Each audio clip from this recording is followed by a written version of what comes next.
আজ মিয়ানমারে শক্তিশালী ভূমিকম্পে অন্তত ২০ জন নিহত ও ২০০ জন আহত হয়েছেন।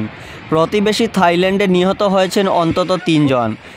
থাইল্যান্ডের রাজধানী ব্যাংককে নির্মাণাধীন ৩০ তলায় একটি ভবন ধসে গেছে।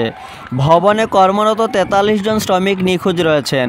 যুক্তরাষ্ট্রের ভূতাত্ত্বিক জরিপ সংস্থা ইউএসজিএসের তথ্যমতে স্থানীয় সময় আজ শুক্রবার ১২টা ৫০ মিনিটে মিয়ানমারের মধ্যাঞ্চলীয় শহর মান্দালয়ের কাছে ৭.৭ তীব্রতার ভূমিকম্পের উৎপত্তিস্থল ছিল।